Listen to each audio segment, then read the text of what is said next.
Ketenangan jiwa, ketenangan batin, dan ketenangan pikiran perlu kalian lakukan. Tetapi jika semua itu belum kamu dapatkan, saya harap kamu harus mendapatkannya. Dan bagaimana Anda mendapatkan itu semua? Anda berada di posisi yang tepat. Dengarkan video ini. Mari kita rubah sifat yang ada di pikiranmu. Ayo kita mulai.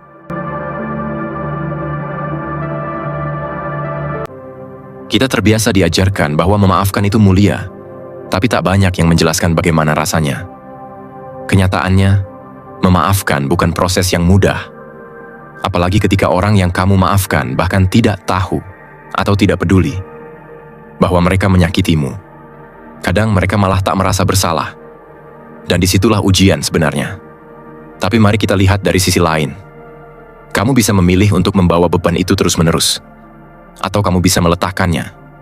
Bukan demi mereka, tapi demi kamu sendiri. Ketika kamu memaafkan, kamu berhenti menyeret masa lalu ke masa kini. Kamu berhenti membiarkan orang lain memiliki kuasa atas suasana hatimu. Kamu mulai mengambil kendali. Lucunya, saat kamu memaafkan seseorang tanpa mengatakan sepatah kata pun, kamu justru memegang kendali terbesar. Mereka mungkin bingung, heran kenapa kamu tetap tenang. Kenapa kamu tidak membalas? Dan itu membuat mereka gelisah. Karena keheninganmu lebih menggentarkan daripada 1000 kata makian. Tapi bukan berarti proses ini mudah. Ada pertarungan di dalam dirimu. Antara rasa sakit dan rasa ingin lepas. Antara rasa ingin membalas dan keinginan untuk damai. Tapi ketika kamu memilih memaafkan, kamu sedang membangun jembatan ke dalam dirimu sendiri. Menuju bagian yang lebih kuat dan bijaksana. Pemaafan bukan berarti kamu melupakan atau membenarkan. Kamu tidak berkata, "Gak apa-apa." Kamu berkata, "Aku memilih tidak hidup dalam luka ini selamanya." Dan itu keputusan yang besar. Dalam budaya kita, pemaafan sering jadi formalitas. Saling meminta maaf di momen tertentu, saling tersenyum. Tapi kadang tanpa sungguh-sungguh memproses rasa. Mungkin kamu juga pernah merasa dipaksa untuk memaafkan hanya karena ingin rukun. Padahal hatimu belum siap, dan itu wajar. Kita harus paham, pemaafan tidak bisa dipaksakan. Tapi ketika kita siap, saat itulah keajaiban terjadi. Tidurmu lebih nyenyak, hatimu lebih ringan, dan pikiranmu lebih bebas. Penelitian menunjukkan bahwa memaafkan bisa mengurangi stres dan memperkuat sistem imun. Bukan hanya menyembuhkan luka hati, tapi juga tubuh. Mungkin kamu bertanya-tanya, bagaimana kalau aku belum siap? Jawabannya sederhana. Tidak apa-apa. Kamu bisa mulai dengan langkah kecil. Menulis surat yang tidak perlu dikirim. Berbicara dalam hati. Atau diam-diam melepaskan harapan bahwa mereka akan berubah. Karena proses memaafkan bukan tentang mereka berubah, tapi tentang kamu yang ingin maju. Dan jika suatu hari kamu berdiri di depan orang yang paling menyakitimu, lalu kamu memilih untuk tidak berkata apa-apa, hanya tersenyum dan melangkah pergi. Itu bukan kelemahan, itu kemenangan. Mereka mungkin tidak mengerti, tapi kamu tahu bahwa kamu sudah menang. Yang paling menarik, saat kamu benar-benar memaafkan, kamu tidak merasa harus memberitahu siapapun, karena kamu tidak lagi membutuhkan pengakuan. Kamu hanya ingin tenang, dan itu adalah bentuk kekuatan yang tidak bisa dipertontonkan. Hanya bisa dirasakan. Jadi, jika hari ini kamu masih menyimpan luka dari orang yang bahkan tidak tahu kamu terluka, ingat satu hal. Kamu tidak harus menunggu mereka meminta maaf. Kamu bisa memulai sendiri, karena kamu layak untuk hidup tanpa beban itu. Memaafkan tidak mengubah masa lalu, tapi itu mengubah masa depanmu. Dan kadang, cara paling menyakitkan untuk menghadapi pembenci adalah dengan menunjukkan bahwa kamu sudah tidak menyimpan apapun tentang mereka. Tidak dendam, tidak sakit hati, tidak harapan, hanya kedamaian dan kebebasan. Poin kelima, menang melalui kebajikan. Ada satu bentuk kemenangan yang sering diremehkan. Kemenangan yang tidak terdengar sorak-sorai, tidak dipenuhi tepuk tangan atau pengakuan publik. Tapi diam-diam, ia mengubah sesuatu di dalam dirimu. Mengangkatmu sedikit lebih tinggi dari emosi yang sebelumnya menarikmu ke bawah. Dan kemenangan itu terjadi Ketika kamu tetap memilih kebajikan, meski punya semua alasan untuk membalas. Kamu pasti pernah mengalami momen seperti itu. Saat kamu dijatuhkan, dihina, mungkin dikhianati. Semuanya terasa tidak adil. Logikanya sederhana. Kalau disakiti, ya wajar membalas. Tapi kamu tahu, membalas hanya mengikatmu lebih erat pada permainan yang mereka mulai. Dan kamu dengan tenang memutuskan untuk tidak ikut bermain. Disitulah kamu benar-benar menang. Bukan karena mereka menyerah, bukan karena kamu membuktikan sesuatu secara langsung, tapi karena kamu menjaga nilai paling penting dalam dirimu tetap utuh. Kamu tidak kehilangan jiwamu dalam prosesnya. Memilih kebajikan bukan berarti kamu lemah. Justru sebaliknya. Dalam masyarakat kita, kebaikan sering dianggap pasif. Kurang tegas. Tapi lihat lebih dalam. Apakah mudah menahan amarah saat kamu bisa meledak? Apakah mudah tetap sopan pada orang yang menjatuhkanmu di depan umum? Tidak. Tapi kamu melakukannya, dan itu membutuhkan kekuatan. Kadang kita berpikir, kalau aku terlalu baik, aku akan dimanfaatkan. Dan mungkin itu pernah terjadi.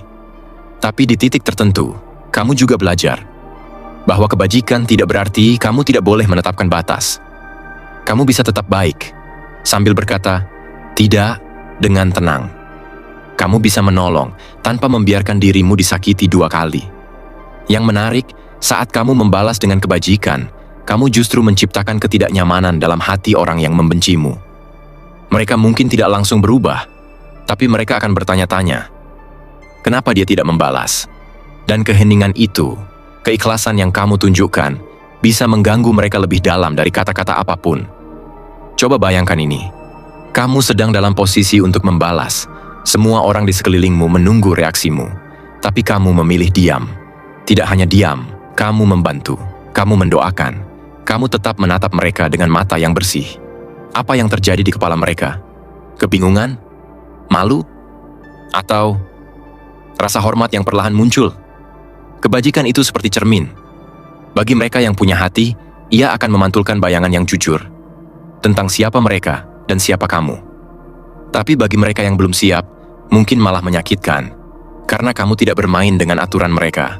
Kamu berada di arena yang berbeda, dan mereka kalah sebelum permainan dimulai. Namun, memilih kebajikan bukan tanpa luka. Kadang kamu merasa tidak dihargai.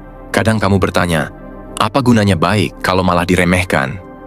Itu pertanyaan yang wajar. Tapi jika kamu telusuri, kamu akan sadar bahwa kamu tidak memilih kebajikan karena ingin dianggap. Kamu memilih karena itu bagian dari siapa dirimu. Bahkan saat tidak ada yang melihat. Bahkan saat dunia menganggapmu naif. Kamu tahu, kebaikanmu bukan pencitraan. Ia tumbuh dari tempat yang lebih dalam. Tempat yang tidak butuh penonton untuk tetap menyala.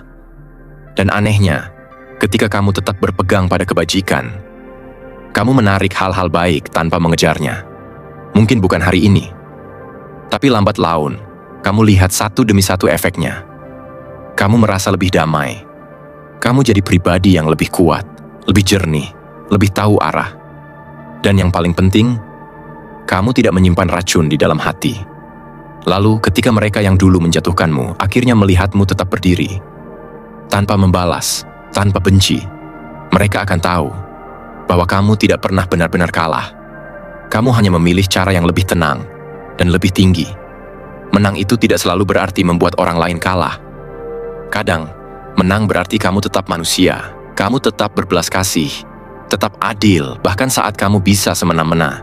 Dan kamu tahu, itu bukan kekalahan, itu kekuasaan, yang paling dalam, yang paling sulit ditaklukkan. Jadi jika kamu hari ini dihadapkan pada pilihan untuk membalas atau memaafkan, untuk menyindir atau diam, untuk menyerang atau membantu, tanyakan satu hal pada dirimu. Apa yang akan aku pilih kalau aku tahu aku sudah menang dari awal? Karena kebajikan, itulah kemenangan itu sendiri. Poin ke-6, berdiri teguh dalam integritas. Kadang dunia memaksamu memilih, tetap jujur atau tetap diterima. Dan anehnya, banyak orang memilih yang kedua. Bahkan tanpa sadar, karena kenyataannya, menjadi pribadi yang jujur dan berintegritas di lingkungan yang terbiasa memutarbalikkan kenyataan bukan cuma sulit, tapi kadang terasa seperti bentuk perlawanan yang diam-diam berisiko. Tapi justru disitulah letak kekuatannya. Ketika kamu memilih untuk tidak ikut menipu, ketika kamu tidak menjilat hanya demi aman, ketika kamu menolak menyembunyikan kebenaran yang menyakitkan, itu bukan hanya soal keberanian, itu adalah pernyataan bahwa kamu tidak bisa dibeli, bahwa kamu punya batas yang tidak semua orang berani tetapkan. Dan orang-orang yang membencimu, mereka tahu itu. Mereka tahu kamu bukan tipe yang bisa ditekan, bukan orang yang akan ikut diam hanya karena semua orang memilih diam. Mereka mungkin akan mencoba menjatuhkanmu, bukan karena kamu salah, tapi karena kamu jadi cermin yang terlalu jujur bagi mereka. Pernah kamu merasa jadi satu-satunya yang berani menyuarakan hal yang benar dalam ruangan yang penuh basa-basi? Saat kamu berkata jujur dan semua orang tiba-tiba tak nyaman. Bukan karena kamu menyakiti mereka, tapi karena mereka tidak terbiasa melihat seseorang berdiri tanpa topeng. Itu berat, tapi itu juga indah. Karena hanya orang yang punya integritas yang sanggup bertahan dalam kesendirian seperti itu. Dalam dunia yang penuh citra, integritas adalah sesuatu yang langka. Dan seperti semua yang langka, keberadaannya justru membuat gusar mereka yang tidak punya. Orang bisa pura-pura kaya, pura-pura pintar, pura-pura peduli, tapi tidak ada yang bisa pura-pura jujur dalam jangka panjang. Integritas akan terlihat, atau justru ketidakhadirannya akan terasa. Ada masanya kamu harus kehilangan sesuatu demi tetap setia pada nilai yang kamu pegang. Mungkin kehilangan proyek, relasi, bahkan pekerjaan. Tapi kamu tetap punya sesuatu yang lebih berharga. Ketenangan saat menatap diri sendiri di cermin, tanpa rasa malu. Kamu tahu kamu tidak menyimpang. Kamu tahu kamu tidak menjual dirimu. Dan menariknya, orang yang dulu meremehkanmu karena terlalu ideal, seringkali datang kembali. Mungkin bukan untuk meminta maaf, tapi untuk mencari pegangan. Karena mereka tahu, di saat semua orang goyah, kamu tetap teguh. Dan itu membuat mereka diam-diam menghormatimu, meski dengan mulut tertutup dan ego yang masih keras. Integritas memang tidak selalu membawa keuntungan instan, tapi ia membangun reputasi. Ia menanam keyakinan bahwa jika ada satu orang yang bisa dipercaya, itu kamu. Dan itu jauh lebih bernilai dari 1000 pujian palsu. Jika kamu sedang merasa sendirian karena prinsipmu, ingat ini, kebenaran sering kali sunyi di awal, tapi ia tidak pernah mati. Dan mereka yang menjaganya akan bertemu satu sama lain di jalan yang sama. Jalan yang mungkin sepi, tapi pasti lurus. Jangan takut dianggap keras kepala hanya karena kamu menolak kompromi pada hal-hal yang prinsipil. Tapi juga jangan buta. Integritas tidak berarti kamu selalu benar atau menutup diri dari kritik. Justru orang yang punya integritas tahu kapan harus mengakui kesalahan dan tetap setia pada proses menjadi lebih baik, bukan lebih nyaman. Jika kamu ditanya, apakah kamu lebih memilih dihormati dalam diam atau disukai karena ikut arus? Kamu sudah tahu jawabannya. Karena kamu bukan sedang mengejar sorakan. Kamu sedang membangun fondasi. Dan bagi mereka yang pernah berusaha menjatuhkanmu, percaya atau tidak, melihat kamu tetap berdiri kokoh, tanpa marah, tanpa balas dendam, tanpa berubah jadi seperti mereka, itu membuat mereka frustrasi. Karena kamu menunjukkan sesuatu yang tidak bisa mereka tiru. Konsistensi. Konsistensi untuk tetap jujur. Untuk tetap manusia.